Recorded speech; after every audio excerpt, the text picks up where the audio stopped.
Welcome to the Shock Your Potential podcast, where we focus on creating positive, productive, and profitable workplaces. I am your host, Michael Sherlock. I am a leadership and sales expert, best known for being serious about business, despite what you may think by my appearance of often very colorful hair and sometimes crazy shoes. My guests bring a wealth of information that will support your career and your business, along with many pearls of wisdom to support balance in your personal and professional lives. Listen in as I have another amazing conversation with a guest who will certainly shock your potential. Adam Jablin is a highly sought-after performance and life coach, corporate consultant, and keynote speaker, but there's some other things that really make him stand out. And this is the line in his bio that I love the most. Adam has helped thousands of people over the years experience a joy for living, even while under pressure or difficulty. And of course, this year we've not had any pressure or any difficulty whatsoever. So, I'm sure we'll have nothing to talk about. But he's got lots of positive energy, which I've already known before we even started taping today. And he also has been clean and sober since July 14th, 2006. So I'm sure we'll talk a little bit about how that helps keep a clean and clear, positive mindset without a doubt. So first of all, Adam, thank you for joining me today. Michael, thank you so much for having me on. This is good. We're going to have a good time. I know. I can always tell. There's already energy in the rooms that we're in. So I like to hit high points of bios, but I like to hear from you. So tell us about you, your business, and how you help people to shock their potential.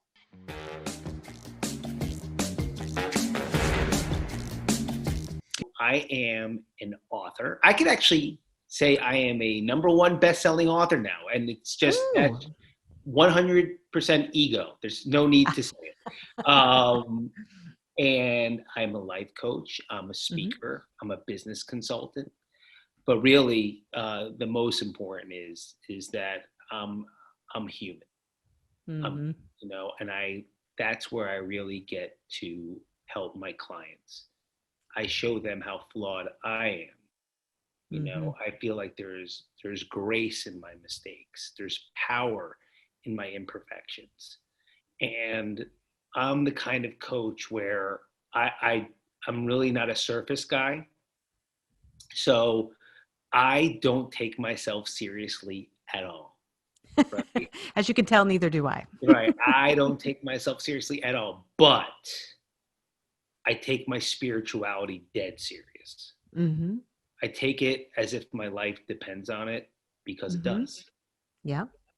And so the clients I'm working with and the clients I tend to attract are the ones that really are willing to go deep, really willing to say, let me just get this out of me once and for all and move forward. Yeah. I believe, and I don't know if you feel the same way, no matter how much we build our mindset, no matter how much we build our body, no matter how much momentum we build financially or in our business, if there's some stuff in the basement that's stuck, that hasn't been resolved, it's going to kick up and continue to block you, continue to cause problems. You feel like that because you haven't dealt with this. And that's when you come to me. That's when clients come to me. When they're sick of the repetition. They're sick and tired of being sick and tired. So, and I love it. I love what I do. I just love it. It's such a powerful image. And, for those being able to watch this in the video format, you saw your emotion as you're talking about what's in the basement, what's in that part of you. And there's so much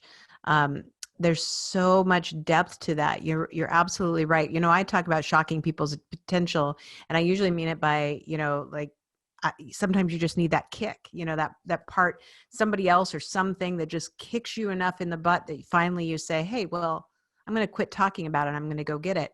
But a lot of the times the reasons that people still, even when somebody's kicking them, don't get farther along is because there's other parts within them, fears, concerns, old baggage, old mindsets, those things that keep you rooted and don't allow you to move as far as you can. And so I love the fact that you help people deal with that, because it's like, you got to clean stuff out to, rebuild a broken foundation.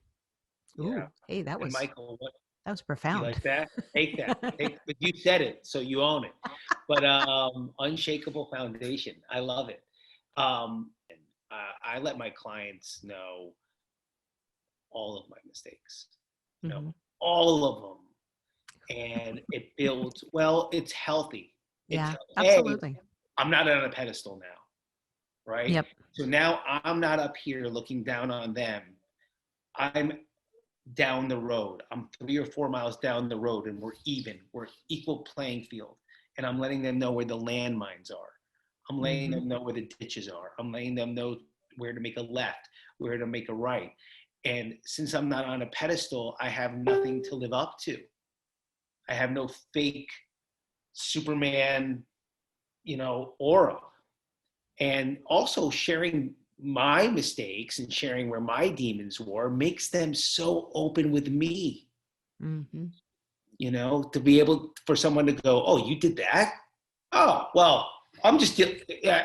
And they realize it's fear. It's not Yeah. a big deal. If there's a word for it in the English dictionary, someone's done it, That is true.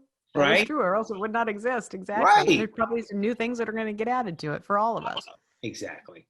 Yeah. And Yeah. it is really important to recognize that because um, I think sometimes, well, two thoughts. Number one is, in kind of this Instagram world, it's really easy to look at other people and say, wow, they've got it all together and I don't have anything together.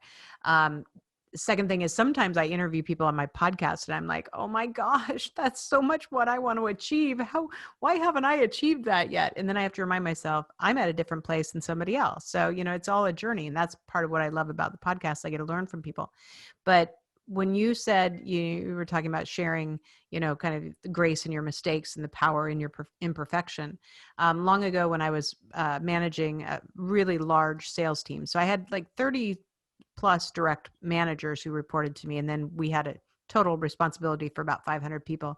We'd have these weekly calls. And I always made fun of myself. Like, I'm like, okay, so here's how, you guys have all been complaining about how we're asking for referrals. So last time I was in one of our clinics, I did it. Man, did I screw it up. So let me tell you what I learned. And then this is what I did. And that's how I changed it. And that's how I got better. And I remember one of the, one person, he'd been with the company forever. And I was a newer addition, so he didn't necessarily, he had to report to me, but he didn't necessarily, want to. But I remember he came to me, he goes, it dawned on me about the fifth time that you were making fun of yourself and you were showing, you were sharing your mistakes. And it's like, all of a sudden it dawned on me, oh, she's doing this so we all understand it's okay. And nobody's perfect. And guess what? She's actually doing it too. And I'm like, oh, good. Somebody knew what I was doing. Thank God. Yeah. I'm new to this whole life coaching thing. This is a whole new thing for me. I was a businessman. I ran and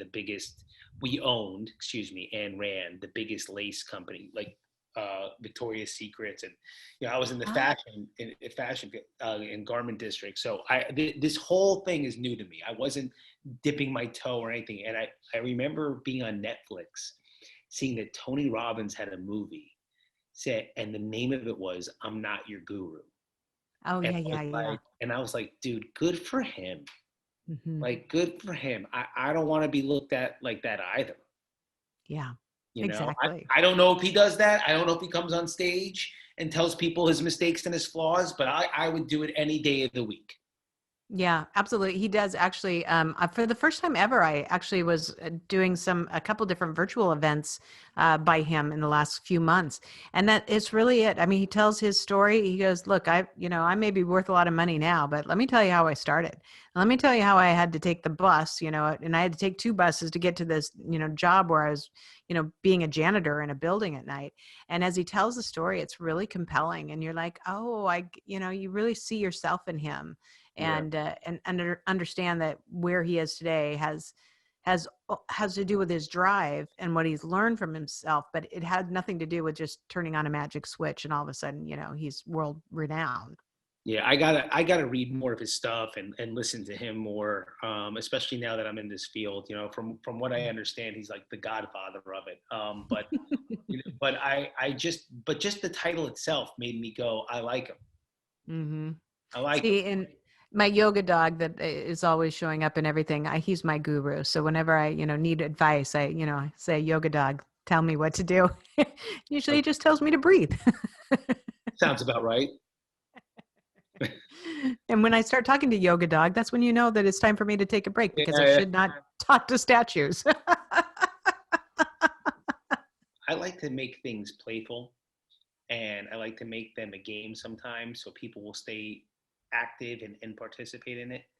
I really believe in building a meditation streak.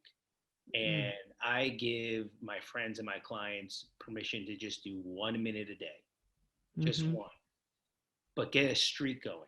Yep. Meditating for 20 minutes on Monday and not picking it up again until Friday is not going to do anything. Breathing, Exactly. intentional breathing for 60 seconds, 7 days a week will be far better than 20 minutes one day and leaving it alone. So make a game, right? I believe in journaling. And when I say that, for me personally, and for the people that hire me, I believe pen to paper. Mm-hmm. Now, that's an Adam thing, and that's what I want to see for them. I believe there's a more direct connection from putting your emotions and your thoughts from a pen to paper than there is to a keyboard. That's nothing Mm-hmm. against technology. Nothing against technology. I like to ask them to do one random act of kindness every day. One Mm. random act of kindness. To please go take a very slow, very deliberate 5-minute walk outside in nature to wake up your five basic senses.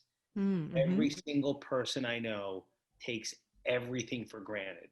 So I always let them know, if I take your eyesight tomorrow, and Yeah. I have blind friends, you'll miss it. If you lose your hearing, you'll miss it.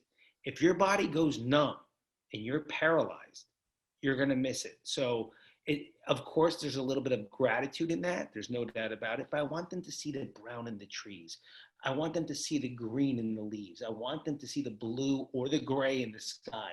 I want them to feel the weather, feel the humidity or feel the cold air. I want them to wake up, because when you master your five basic senses, now you could be open to the sixth sense way more than you ever have been, where Mm-hmm. intuitive thoughts and intuitive knowing will come to you naturally. So I love doing that with them. And I believe I think it'd be great for anybody, but I can give you this for my clients and hopefully for your listeners. Every day to record the high of the day, the best thing of the day, and the low of the Mm. day, the worst thing Yeah. of the day. Now, look, this is not just spiritual at all. You can break this down into, I know athletes that do it, Warren Buffett. Why? On the worst day, you realize that something good happened. On the best day, you realize something negative happened. You start being able to control your emotions. So when Warren Buffett's in the stock market, he is not emotional, right? Your emotions are a gift, but Right. they can take over and they can paralyze you. You're capable of allowing your emotions to talk to you and be signals, not to overwhelm you, overtake you, possess you, and stop you from your dreams. Just by every day recording your high and your low of the day, you begin to master yourself, Mm-hmm. which is what everybody's looking for anyway. Self-mastery. But I have friends and I love them all. I love them all, every single one. You know, every messenger that you probably pick up in personal development, they have the same themes. Mm-hmm. Nobody's really, really reinventing the wheel. So why is that? They're all channeling the same energy. They're all channeling a higher source, clarity. Nothing's going to be too different. obviously the messenger is important. You need to be able to relate to the messenger, right? So you find the person that you relate to. But that book, you don't have to then go to this book, and then you don't have to go to this book, and then you don't have to go to and then to go take the essentials and work on them for a little bit. Yeah. Master them, then grow. And from what I've noticed, and you could tell me, Michael, if you feel the same way, it's an information age. So it's almost like paralysis by analysis because there's too much. Yes, absolutely. Back in the day when I was learning, fitness and bodybuilding, it wasn't like you could just look up everybody's routine. You had to go get the magazines, and you have to, right? And you would go and you would have to master them, and you would see how your own muscles adapted. You would see how your own body felt. It wasn't, now I wouldn't even know who to follow and how to follow. So true. There's too many. And what do you do nutrition? Like back in the day, you had to research how your body felt. Now it's like keto, count your macros, low carb, high carb, vegan, vegetarian. You'll go crazy. Yes. Find one thing, practice it, see if it works for 6 weeks, 8 weeks, 10 weeks. Then reassess. So really, I guess what I'm saying here is, slow down. Yeah, I agree. A couple things that you said, really strike a chord with me, and people who have followed me for a long time know this. I actually did something called a gold star year. And what I did with that is I would literally give myself a gold star on my calendar. I have a bunch of them. And I gave it to myself when I would write in my journal every day, which I have, and I do same thing, handwritten. I would meditate, and I would move my body for at least 30 minutes, and walk absolutely counted in that. And it was just those things to keep myself grounded and focused. And they were the things, so my journal has everything from, what were the good points, bad points, to what is a new idea, whatever. And when I go through, when I finish a book, then I go back through it and I review it. And if it's something that's done and all done or taken care of or whatever, I cross that page out. If there's something I still need to complete, or it was an idea or something I want to reflect on, I tab that page so I can go back to it. And I use just a journal, I guess, the process in the book physically, as kind of a reminder of, what I've gone through just during however long it takes me to go through that journal. And it's really satisfying. It's very tangible. And it is definitely a counterpoint to, there's another email coming through, and my phone is beeping again. It's like this private time just for me. It's just my little space. And luckily, like, this one has all little gold stuff on it, and in the back has all these stickers in it. And it's so funny, it's like getting a piece of my childhood back, but it's also using it in a way to really advance myself as a professional at this age of my life. That's beautiful. Beautiful. Thank you. I love that. And you know what else it shows me? Consistency. Mm-hmm. Consistency. Yeah. And it really is. Meditation for me, I found it's been almost 8 years now since I found meditation and mindfulness practice. And that is why I found Yoga Dog. I found him just randomly in a store. And what to me was just this reminder of, I love seeing him wherever I am, because he just reminds me sometimes that no matter how crazy the rest of it gets, is just stopping to breathe when it gets stressful or it gets overwhelming or you're not sure which way to go. He's a very visible reminder for me to just stop and breathe and take in that moment and those seconds, but recognize that there's a lot of joy in recognizing and understanding when you're stressed or when you're sad or, whatever. Those are things that sometimes we push aside, and instead of going, okay, well, let's talk about this. Let's think about this. Why are you feeling this way today? Let's deal with it instead of shoving it down, because I, in my past, was really good at shoving all that stuff to the basement floor, like you're talking about. Really good. I could push it down, stomp on it, kick it a few times, and push it to the back corner. But eventually it comes to light again. Yeah. But you're talking to Captain Denial. That's why I really work on it with people.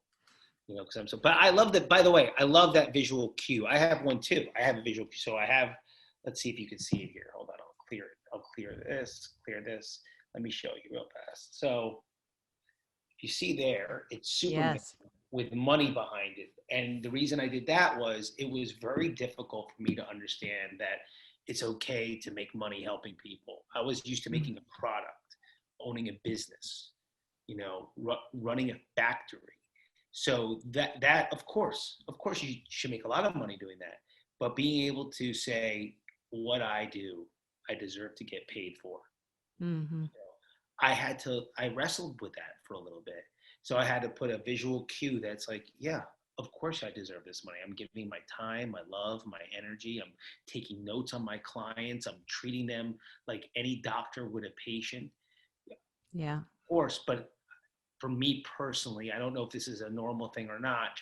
I had to build a bridge to it's okay to get paid to help people. Yeah, I agree. And I think there's a lot of people that are like that. It's not because they don't want to get paid, but because there are certain, um, I guess, stigmas or, things that we all have in our psyche. I know that when I spent about 10 years of my career in the hearing aid sector. And it was really interesting to me that that audiologists who, they got into the field of audiology to help people with their hearing. And they know that hearing aids bridge that gap. Now, the problem with hearing aids is it's a product nobody wants at a price tag nobody wants to pay. It's not an inexpensive solution. But, my audiologists all believed in it. But when it got to the point where they had to ask for the money to pay for the product, 99% of them would stumble over that.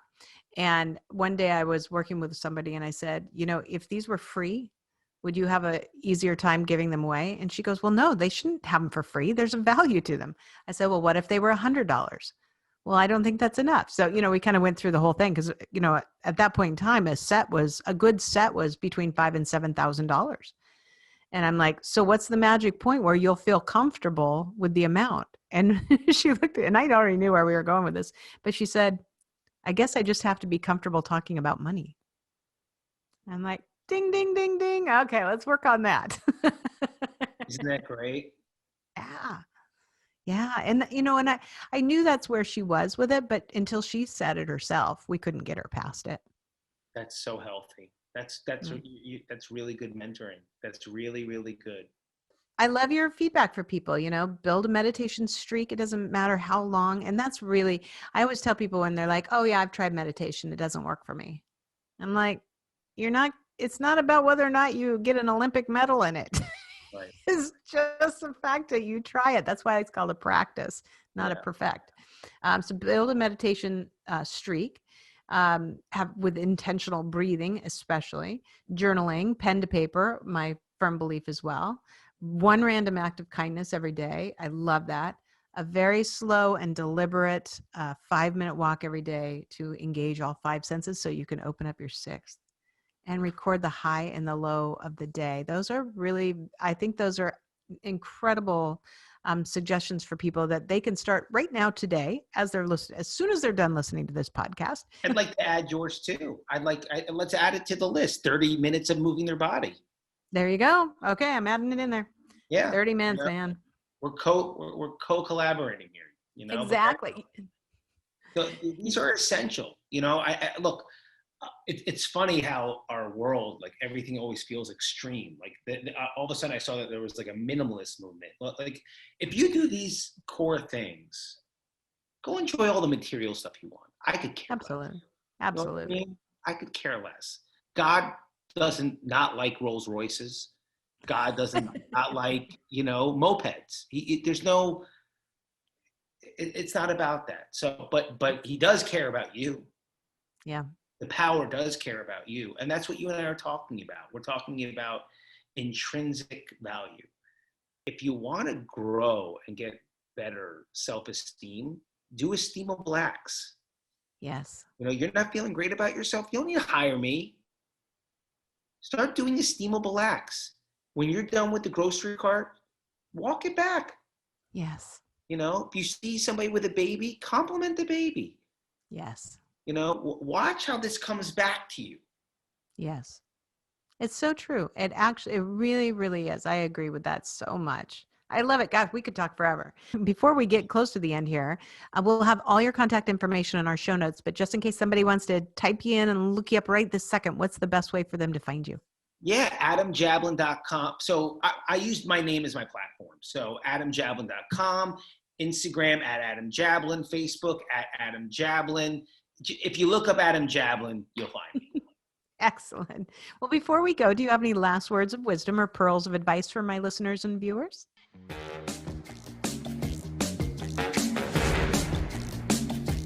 Take it one day at a time. Be in the moment. Be present. Know that it all works out in the end. And if it didn't work out yet, it's not the end. That's very sage. Adam, thank you so much for being our guest today. I'm very glad we met and look forward to staying connected with you. Me too. Thanks, Michael. Thank you for joining us on another episode of the Shock Your Potential podcast. And as always, don't forget to subscribe, rate, and like us today.